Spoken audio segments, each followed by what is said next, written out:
You're watching A News. I'm Leila Masimova. Here are the top stories for today. The White House confirms that Trump tariffs will go through as promised. European Commission President Ursula von der Leyen said that the EU is prepared to respond to US tariffs. Tensions between China and Taiwan escalate as China continues military drills near the island. US President Donald Trump is calling today Liberation Day follows the start of tax hikes, which he says are aimed at protecting American industries. Later, the White House is set to unveil a broader set of trade tariffs. It's being called Liberation Day in the US as President Donald Trump's tariff hikes begin on the auto car industry amid trade war tensions. This industry is expected to be one of the hardest hit. Meanwhile, a 25% tariff on foreign vehicle imports is set to take effect on Thursday, followed by tariffs on auto parts beginning in early May. Additionally, Trump has announced a 25% tariff on imports from any country that purchases oil or gas from Venezuela from today.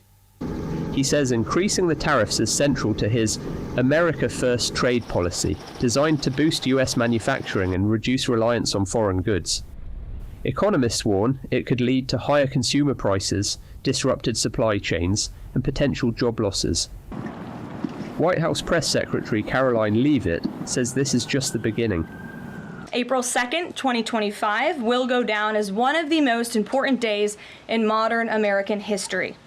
Our country has been one of the most open economies in the world, and we have the consumer base hands down, the best consumer base. But too many foreign countries have their markets closed to our exports. This is fundamentally unfair. Later, a broader package of trade tariffs is expected to be announced. China, based on the fact Trump has vowed to implement reciprocal tax hikes against countries that impose duties on US exports. Trump is scheduled to formally announce the new set of tax hikes later at 4 p.m. local time in the White House Rose Garden. However, officials have indicated that final decisions regarding the specifics and targets of these measures are still being determined. The European Union is prepared to respond to potential US trade tariffs with strong countermeasures if necessary. As according to European Commission President Ursula von der Leyen, her remarks come as trade tensions between the EU and the US remain under close watch. The European Union will be prepared to retaliate against US trade tariffs with strong countermeasures if necessary, European Commission President Ursula von der Leyen said. She stated in a speech that the focus is on a negotiated solution. Von der Leyen noted that the EU will do everything necessary to protect its interests. Europe did not start this confrontation. We think it is wrong. But my message to you today is that we have everything we need to protect our people and our prosperity. We have the largest single market in the world. We have the strength to negotiate. We have the power to push back. And the people of Europe should know that together we will always promote and defend our interests and our values, and together we will always stand up for our Europe. She mentioned the importance of dialogue, but made it clear that the EU would not hesitate to respond if required. Our strategy builds on 3 pillars. First, we are open to negotiations. We will approach these negotiations from a position of strength. Europe holds a lot of cards, from trade to technology to the size of our market. But this strength is also built on our readiness to take firm countermeasures if necessary. All instruments are on the table. The statement comes as trade discussions between the EU and the US continue, with both sides weighing their next steps. Canada has stated that it will be very deliberate in taking countermeasures against the U.S. in response to what it considers unjustified actions by the U.S. administration. The statement was made by Prime Minister Mark Carney, who emphasized that Canada will not allow the U.S. to weaken or dominate the country. He plans to engage in negotiations with President Trump after the election, while Canadian ministers will maintain regular communication with the U.S. officials in the meantime. China has conducted military drills around Taiwan for a second day as tensions in the region continue to rise. State broadcaster CCTV showed footage of the People's Liberation Army's Eastern Theater Command preparing rocket launch vehicles, while fighter jets, Navy ships and Coast Guard vessels took part. According to reports, drills tested maritime and air strategic formations near Taiwan. It describes them as a warning against separatist movements and a necessary step to protect national sovereignty. Taiwan condemned the exercise but says it had not observed any live fire. South Korea's acting President Han Duck-soo urged the nation to accept the upcoming Constitutional Court ruling on President Yoon Suk-yeol's impeachment calmly on Wednesday. Speaking at the safety meeting ahead of the verdict, Han called on politicians to avoid statements that could incite violence and instructed police to step up security for court justices. South Korea's acting president Han Duck-soo called on the nation to calmly accept the upcoming Constitutional Court ruling on President Yoon Suk-yeol's impeachment on Wednesday. Authorities are preparing for potential large-scale rallies and have increased security measures around the court to prevent clashes between supporters and opponents of Yoon. Foreign embassies, including those of the United States and China, have issued safety alerts, advising their nationals to exercise caution during this period. Speaking at a ministerial meeting on safety ahead of the verdict, Han urged politicians to refrain from comments that could incite violence and directed police to enhance security for the court's justices. We must prioritise the safety and survival of the community over political gains or losses. Please show a responsible attitude that contributes to social integration rather than disunity and conflict. Especially, I earnestly ask the politicians to refrain from making statements that could prompt or induce illegal protests and violence. The government will not tolerate any illegal or violent acts under any circumstances. Yoon was impeached by Parliament on the 14th of December for declaring martial law without justification. The court's ruling will determine whether Yoon is removed from office permanently or reinstated. If the court rules to oust him, a new presidential election must be held within 60 days. The Constitutional Court is scheduled to announce its decision on Yoon's impeachment this Friday at 11 o'clock local time. Foreign Minister Hakan Fidan is set to visit Paris today, where he's scheduled to meet with French Minister for Europe and Foreign Affairs Jean-Noël Barrot. According to sources from the Turkish Ministry of Foreign Affairs, the talks will cover a broad agenda focusing on bilateral relations, Turkey-European ties, regional conflicts and global security issues. Economic cooperation is also expected to be a key topic, with Fidan set to discuss strengthening ties in trade, investment, energy and tourism. As high-level representatives from the Turkish and Greek Cypriot communities prepare for talks on the island's future, Melih Demirtaş, a researcher at Cappadocia University, joining us live from Nevşehir, Turkey, to offer insights on how this meeting could advance a positive agenda between the two communities. Melih, thank you for being with us right now. So, first of all, given that earlier initiatives like the Annan Plan focused on reunification, Do you see potential for smaller scale projects to improve relations between the two communities? Yes, thank you. We always had some hope about this unification process or the future of the island. But after the event, as you may remember, the accession process of the Greek Cypriot side, the European Union unilaterally, and maybe the rejection of the rights of the Turkish side, of the Turkish state of this Cyprus entity, we can say that something's changed in the island also. The people now talking about that two-states process are maybe the final option in front of the diplomacy makers, but still also both Turkish and Greek sides having some hopes to make some stable future for the island. How? We don't know still, because still we found some provocative maybe actions also from the Greek Cypriot side, the southern side of the island. Please also remember that just 2-3 days ago, we have seen some propaganda events which are celebrating the establishment process 70 years ago of the organization, which is called AOK. It is like an organization which undertook some terroristic actions inside the island, also which initiated the separation process of this Greek and Turkish communities 70 years ago.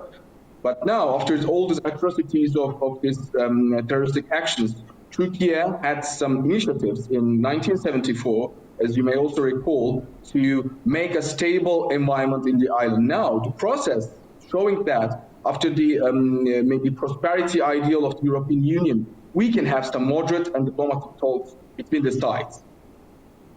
And more broadly, what role do you believe confidence-building measures between Turkish and Greek Cypriots could play in advancing regional energy projects in the Eastern Mediterranean? This is another issue which is now highly discussed in the table, because in the last month, especially after the events in the Palestinian situation, in the Israel contact, we cannot exclude this possibility that all these relations are somehow interconnected with each other. Because between the Greek Cypriot side and between Israel, or also between Egypt and all these Mediterranean axis, have some another optional alternative relations maybe, in order to maybe have this motivation for this energy relations. Yes, the energy relations is important for the region, but they making some maybe unstable alliances also, maybe to bypass the region of Anatolia somehow, the region of also Caucasia, or maybe these Eurasian lines, and maybe they want to have some motivation in order to make a new maybe road, alternatively excluding this China, Eurasia, and this line. So, if we do not underestimate this possibility that the Greek Cypriot initiatives, having this linkages with Israel and some other Mediterranean countries, can really harm this cooperation atmosphere, also between Turkey, between this northern Cyprus of Turkish communities. And in order to talk more on this cooperation of energy, first of all, we must talk about this unity, and we must talk about more cooperation between the sides, between Turkish and Greek sides of Cyprus.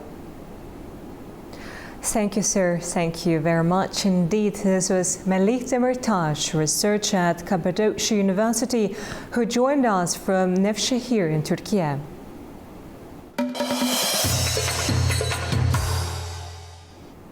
To the regional news now. German President Frank-Walter Steinmeier continues his first ever visit to the South Caucasus. After holding talks in Armenia, the head of the German state is visiting Baku, where he was received by President of Azerbaijan Ilham Aliyev.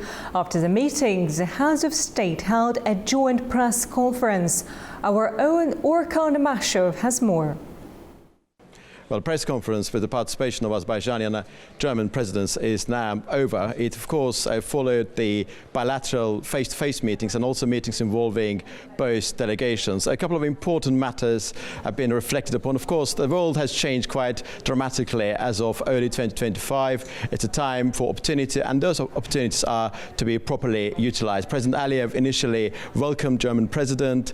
He referred to the previous contacts, of course, when German president was foreign Prime Minister. They knew each other and there have been contacts in the past, of course. And the wide range of issues revolving around connectivity, energy connections, middle corridor, importance of Azerbaijan in a geographical and political sense of this word, importance of getting access to markets in Central Asia, and Azerbaijan's pivotal role, and other matters have been reflected upon. Of course, peace treaty negotiations between Azerbaijan and Armenia also referred to, and Azerbaijani president made very clear that although of course draft text of that agreement is now over, that 17 provisions have been agreed, there are other conditions which are not related to peace treaty. They're about the Armenian constitution, also dissolution of the OSCE Minsk group. They need to be sorted out as well. And once all of these things are sorted out, peace treaty will be signed. And German side was mostly reflecting on the necessity of seizing the moment, that it is too much a great important moment to be missed,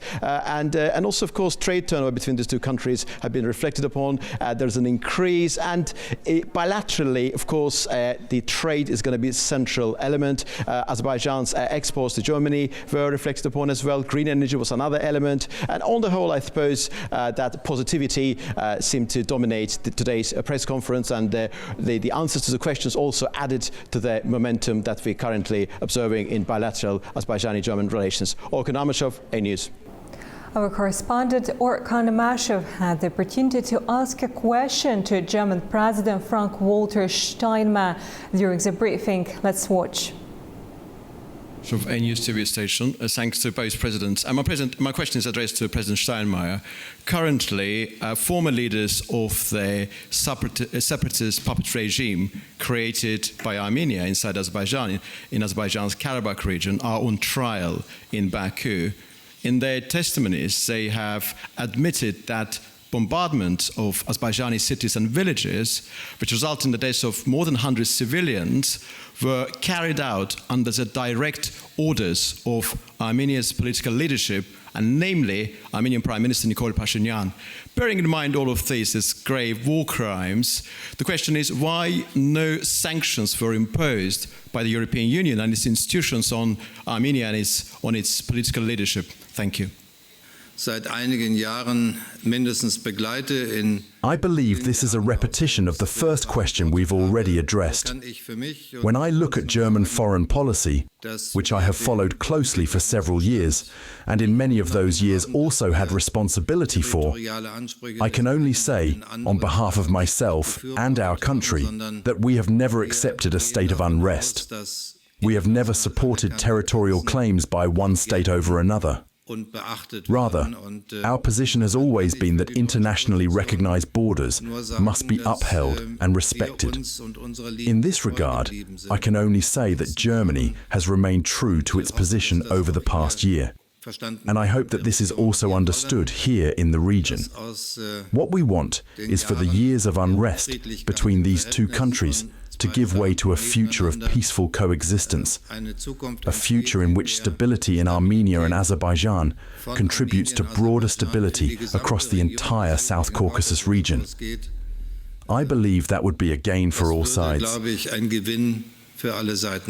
Staying on the topic of cooperation between Europe and regional states, the EU Central Asia Summit, scheduled to take place on April 3rd and 4th, is set to highlight the growing importance of the Central Asian nations to European policy makers. To discuss the relevance of such policy trajectory, we are joined by James Sharp, a former British ambassador to Azerbaijan. Great to have you with us, Mr. Sharp. Thank you very much. Great to be here. Mr. Sharp, with EU Central Asia Summit fast approaching, what are the key issues of interest to the bloc, and what are the benefits of such cooperation for all sides? Listen, I think that traditionally the relationship has been a bit detached between the EU and Central Asia, with neither side entirely clear what they want from the relationship. And the European Union has been a question of oil and gas supplies, but set against that have been issues over the business environment and issues over human rights and democratization. Now, I think that's clearly changed in the last few years, and there's probably a number of factors, a number of reasons for that. I mean, first of all, obviously, the Russian invasion of Ukraine has changed the strategic picture massively. And for the European Union, they're very much a very strong focus on a transport corridor from China via Central Asia to Europe, and on the other hand, sanctions evasion. Whereas for the Central Asians, of course, it's been a question of how do you then, how do you then seek other opportunities with other partners to avoid too much dependence on Russia.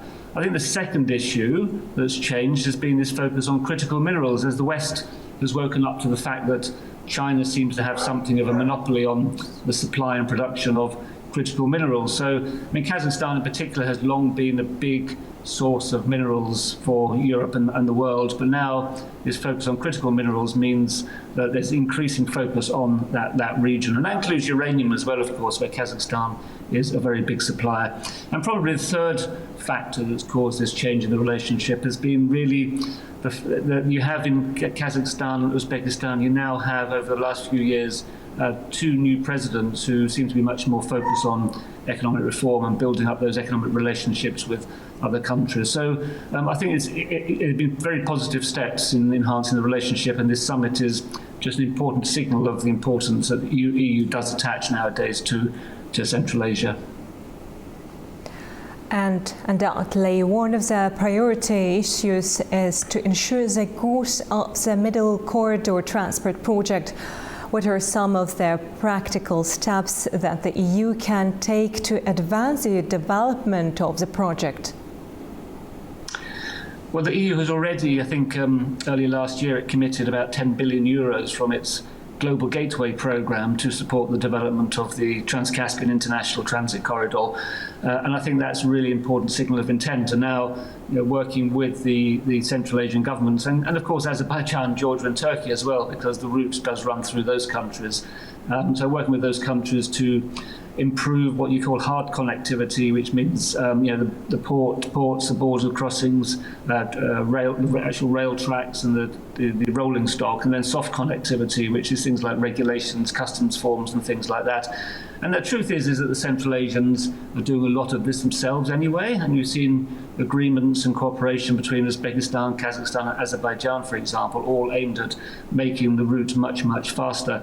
And for me, coming back to the summit itself, it feels one of the key issues of this format, this like what we call the C5+1, is to encourage this greater cooperation between the states of the region, because ultimately that's what this is about, is actually helping them to enhance their economic connectivity, their transport connectivity, helping them to address critical issues related to climate change together, such as water resources and transboundary rivers, and of course then develop green energy sources, which I think is the next big thing that the European Union will want to look at. So I think that there's a variety of factors here, but regional cooperation is actually really, for me, the foremost of the issues the EU needs to focus on.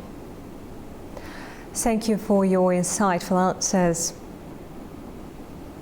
Your pleasure. Thanks very much. This was James Sharp, a former British ambassador to Azerbaijan.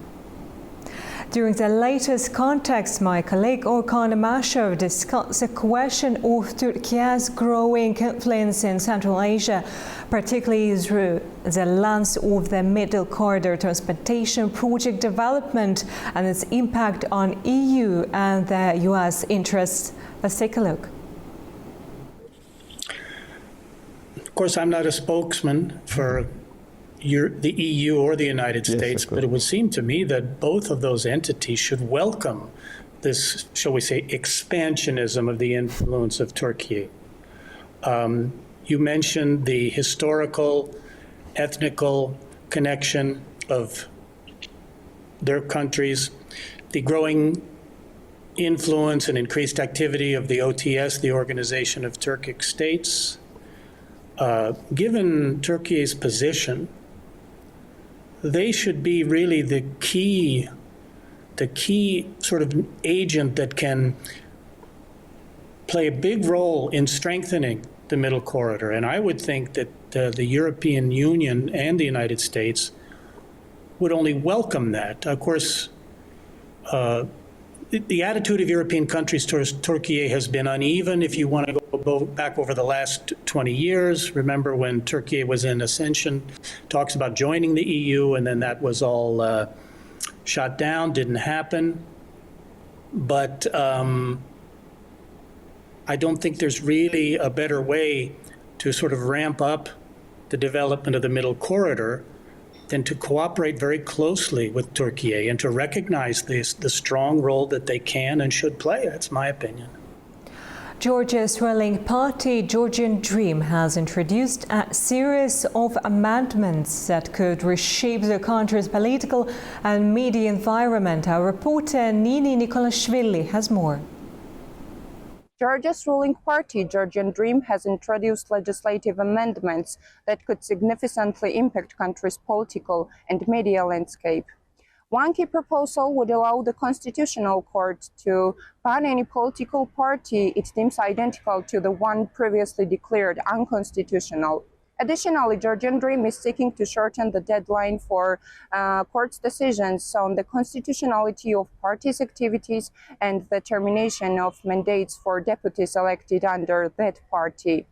Under the proposed changes, the court must issue the ruling within 9 months and within just 14 days during elections periods.